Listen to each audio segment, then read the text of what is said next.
Listeners, you'll agree with me. So many times we have said yes, but deep down we wanted to say no, or maybe, I'm so sorry, but it's not possible. And it feels like this, a battle going on within you.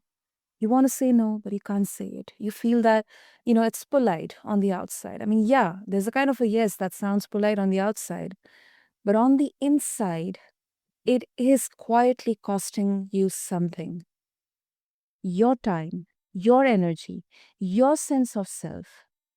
And most of us, honestly, listeners, we were never really taught how to say no without guilt riding shotgun. So today we are talking about a very different kind of rebellion. It's not the loud kind, it's the mindful kind, the kind that begins with one honest pause. So, hi, and welcome back to Healthy Mind, Healthy Life. I am Sana, and this is the space where we talk about real, everyday mental health without overwhelm. Today, I'm joined by Meggi Rombach, a leadership and transitions coach with over 20 years across the private and humanitarian sectors, including time at Proctor and Gamble, UNICEF, and the ICRC. Now, let me tell you, listeners, Maggie knows what it is like to push hard, hit a wall, and then you have to rebuild from a quieter, truer place. So by the end of this episode, I'm very sure you will walk away with a very different relationship with the word no, and a softer, stronger way of holding your own ground. So, Maggie, welcome to Healthy Mind, Healthy Life. It is so good to have you here. Thanks so much. It's a real pleasure to be here with you today. Thank you so much, Maggie. And Maggie, I know this is I'm very sure this is such a quote unquote popular or very common situation or a topic, but it's very rare that we honestly talk about it. And honestly, we kind of think like, yeah, there are different ways. Everybody's telling me to create boundaries and politely say no, but there are some very legitimate situations where we kind of we are like hanging by the sword and it feels like, you have to choose the better between the worst. But before we go anywhere deep, I would love to start, Maggie, with this phrase, mindful rebellion. So, what's the first image of feeling that comes up for you personally when you hear this phrase, like the human one? Mm. So, for me, the term mindful rebellion, which is really the mission I'm on, I want to spread this mindful rebellion. It's kind of this little contradiction in it on purpose. The rebellion might feel a bit more rebellious, high energy, and the mindful bit is more calm and more reflected. And the whole point is there's a bit of both. So, I'm a people pleaser. I always say I'm a people pleaser gone rebel energy. So Oh. as you described, saying no, that's been really tough for me because I felt like I let other people down and all these stories we tell ourselves. And then I learned when we embrace a little bit that rebel energy, when we dare to say no, when we speak up. And when I say rebellion, I'm not talking about anarchy. I'm talking about this rebellion against this old script, the stories in our mind. It's a soft rebellion. And that's why I added in also this element of mindfulness, because that's the real point. It's setting your boundaries, but setting them in a kind, mindful, assertive way. Mhm. So that's how I try to bring these contradictions together and together create something powerful that can help us to manage our lives in a more balanced way. Hmm. I think that that balanced way, it kind of, signifies the importance of here because until now I believe that even if you do all the meditation, all the inner work, life is life is very unpredictable. And we are taught that uh you shouldn't have always this rebellion, uh, way of dealing with everything, especially in our professional lives. We are taught that you shouldn't ask any kind of, questions which is going to displease your superior, or you shouldn't say no, say yes to everything. But then, you know, and even in personal lives also, through my own journey also, I've been seeing that saying yes, it actually created a lot more problems for me than either, maybe could have, I couldn't have said no, but at least there was a different way, maybe an indirect or a more polite way of, that I'm politely saying no. So there are ways, there are possibilities, but, um, our mind kind of reacts in that fight or flight mode, and we just say, okay, fine, yes, yeah, we'll see. Yeah. For the time being, just to make the things, peaceful and calmer, let me just say yes, so that, any kind of argument or back and forth or to and fro doesn't happen. Yeah, and I first of all, I think what you're saying, it's so true and it so resonates with me. And I think there is also a cultural element to that because I think in different cultures, it's more or less. So I'm German. Actually, in German culture, it's pretty accepted to speak your mind and to push back. So for me, it was maybe more my personality as a people pleaser where it was harder. But then I also would like to pick up on something you said that you say yes, but then it makes things more complicated. And what I learned is, we kind of assume that saying no might create trouble one way or another. And what I learned through, just testing it, just say no sometimes and say it in a kind way, in a disciplined way. And you realize actually when it helps more clarity on both sides, when the expectations are clear, often people are even grateful for a no. I mean, and we're talking about constructive no, it's not just like, no, I don't do that, but perhaps it's, no, I can do that tomorrow, or this will take me 2 weeks, or I can do this, but then I'll have to drop something else. Actually, that helps everybody because then our managers, they have a good understanding of what is feasible to deliver. Yeah. Yeah, absolutely, 100%. And you're absolutely right, Maggie, that there's a cultural component in here. There's definitely a cultural component in here because in India, I mean, yeah, maybe it differs from generation to generation.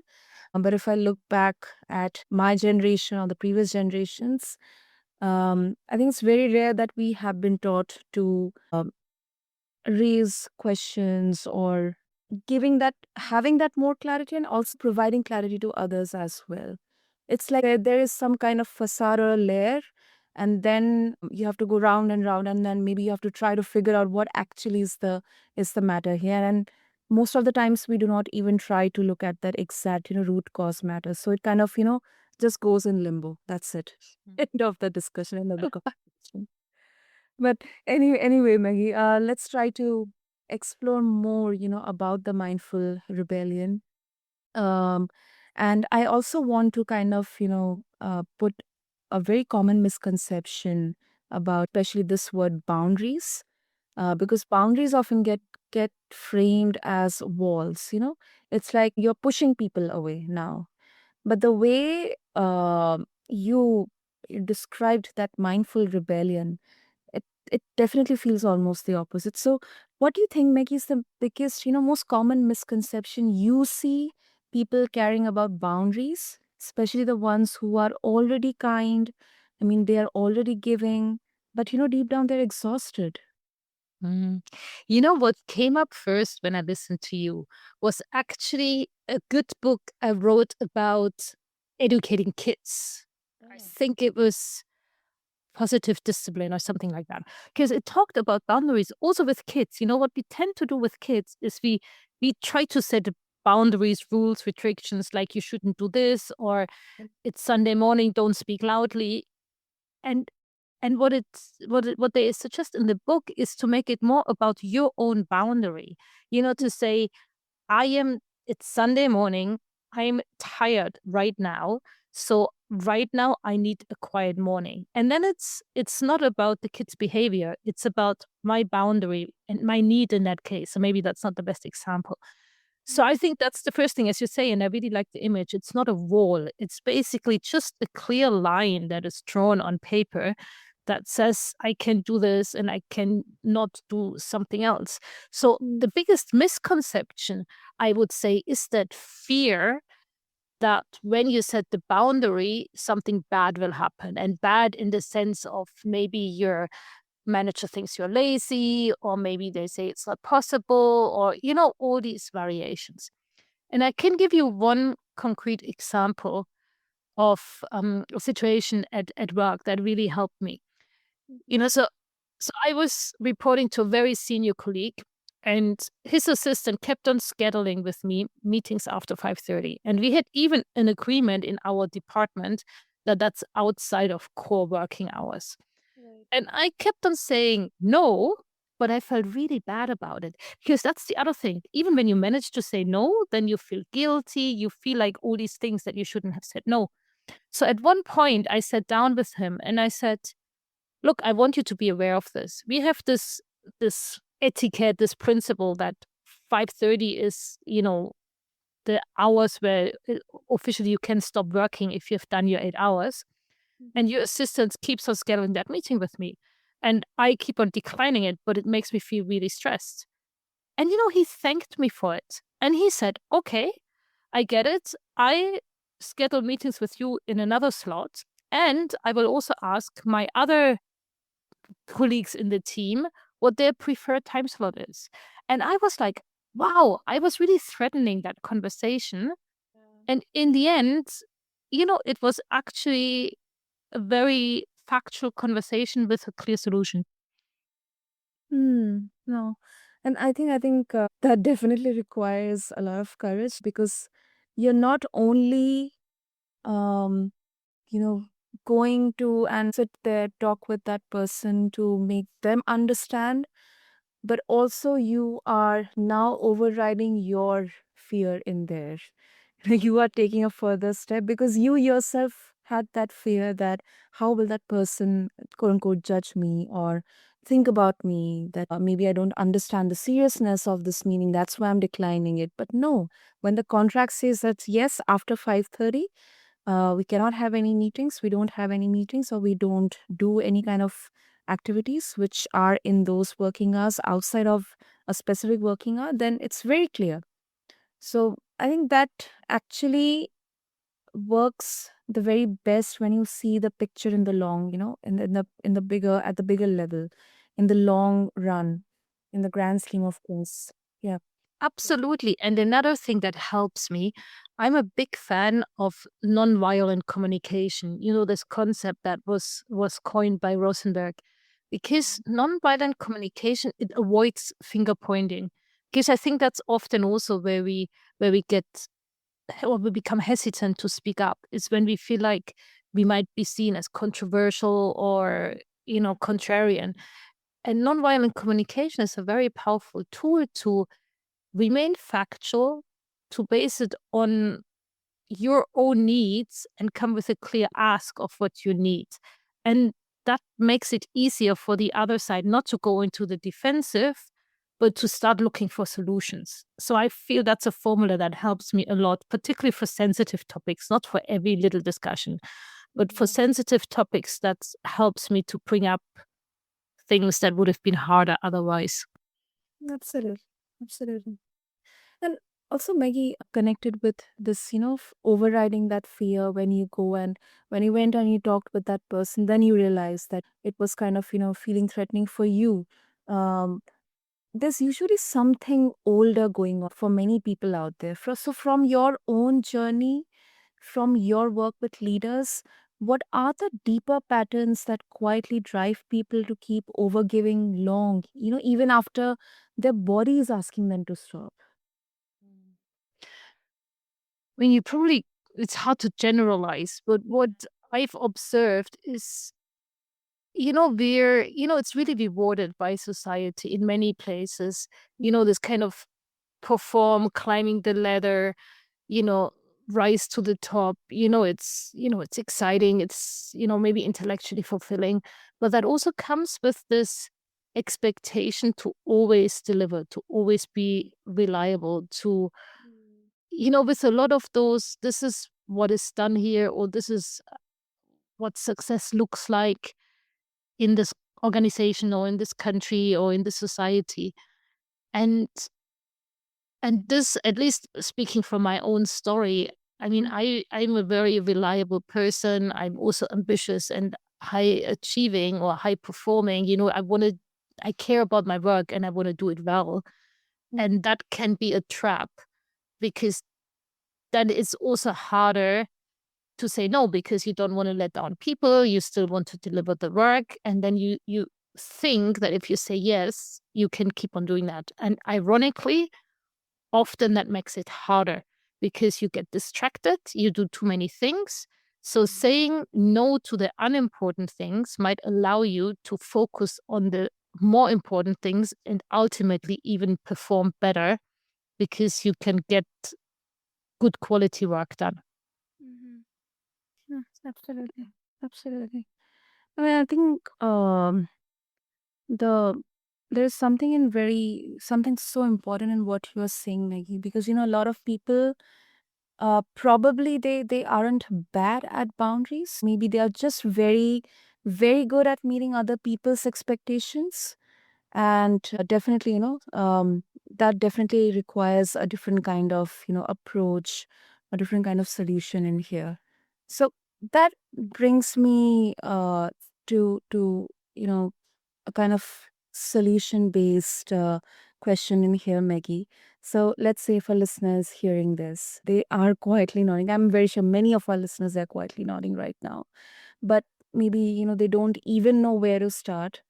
Um, what's one or maybe multiple, based on your experiences, like mindful, doable approach that you would offer them? Something they can begin practicing this week. Even if they are running on empty. Hmm. So, I work with a method that has actually 5 steps. And of course, in this week, it's probably too much to do 5, but No, just right. very quickly, it really starts with getting clear, like really some self reflection, because often it all starts with awareness. This is so automated patterns, we might not even realize we're doing it.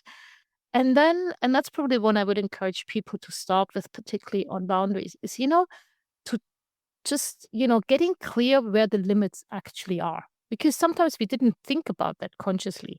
Is that, in my case, I wanted to leave at 5:30 because I have a small child and I needed to pick him up. Yes. For other people, that might be different. They might be actually happy to work a bit later because they prefer to go for a run in the mornings. I don't know. Everybody's different, but getting really clear what your own boundaries are, and then do one small test where you reinforce them when you feel scared about it. Like one no in a meeting, or one not now, next week. And then just see what happens and treat it as an experiment. Often we try something and we give a lot of meaning to it. So if it's a no, or if something happens, then we go like, oh my God, I shouldn't have done that. And I encourage people to take almost like a scientist approach. This is an experiment. I experiment to say no to this, or not now, or whatever I choose to do. And then I just see what happens. And okay, maybe I get a reaction that is not ideal today. It also depends on the other person. So really be a little bit playful with it. And then just try again with a different person, or try again a different day, or try again a slightly different answer. And just keep on doing that for a week or two and see what's happening. And my bet is what will happen, that people might be surprised how often people understand and are actually okay with it.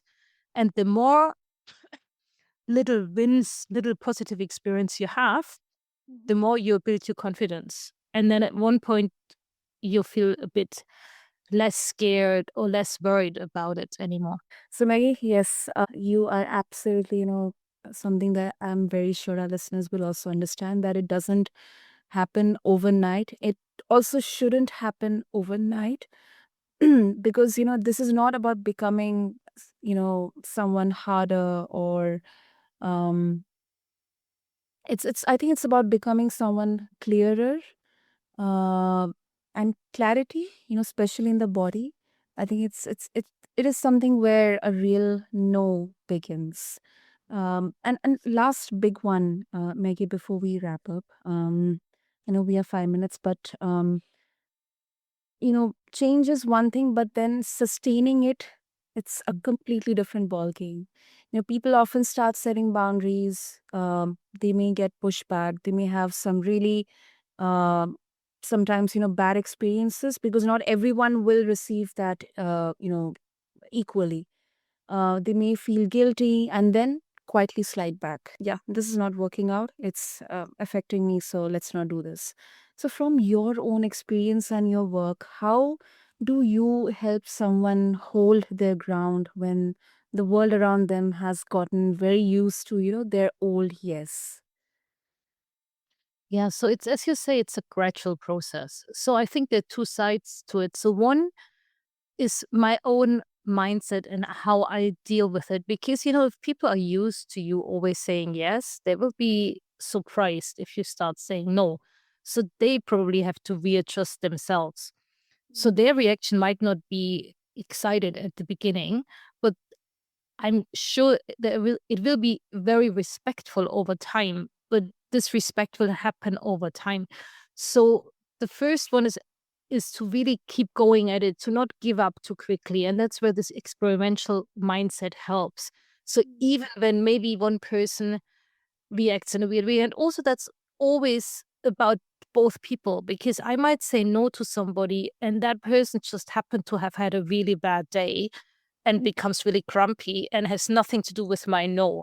It just has to do with that was maybe this famous last drop in that person's day that made the person react in a certain way. So that would be one tip, to not give up too quickly, to really keep going and to keep adjusting, because sometimes, yes, we might not get the nuance of our reply right. Then, we keep on trying and we keep on adapting. And over time, that will change, but then also to really commit yourself to keep going. And what helps there is to also, for instance, track yourself. Like, I would encourage listeners to say, okay, I'm going to try this for the next 2 weeks at work. So that's only 5 working days. And then really kind of have a mini checklist where you go like, did I do it or did I not do it? Because when we don't hold ourselves accountable, chances are that we just forget. It's not, we just do this, we're busy doing other things. And then there's 4 weeks down the line and we still haven't even tried. Mm. Makes absolutely makes sense. Absolutely makes sense. And Maggie, first of all, thank you so much for this grounding and really, really helpful conversation. Yeah, it may not have all the answers to all the questions, but I think, it does provide listeners a very approachable and, at least, simple starting point. Because, yes, it is not easy, and it's easier said than done. So, if our listeners, they would like to, further learn more about your work or connect, with you, and also listen to your podcast as well, what are the best ways? So that's then there are 3 ways at the moment, because I'm actually redoing my website. I mean, I have one, but it doesn't look amazing at the moment. So I would suggest either find me on LinkedIn. I'm very active on LinkedIn. Then, as you mentioned it, maybe you can put it in the show notes. I have my own podcast. It's Play It by Your Rules. So a lot of it has to do with boundaries. And then lastly, I just launched a brand new assessment. It's really a super quick, free 3 minutes assessment that helps people to see if and where they're stuck across a bit the dimensions we talked about: directions, energy, mindset, and act. So that one is a great place to, for people, even if they're curious, to just try it out to see where they're at. And then in the results you get some immediate small steps where people could get started depending on where they're most stuck. Super. So, listeners, I'll make sure those links are in the episode notes. So, anyone who feels called can reach out. And Maggie, thank you so much for this conversation. And to all the listeners, thank you for spending this half hour with us. If anything that Maggie shared tugged at you, even just gently, that's worth listening to.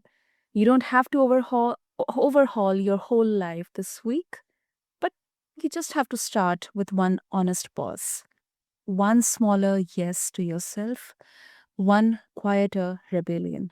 So take care of your mind, take care of your life, and I'll catch you in the next episode. Thank you so much.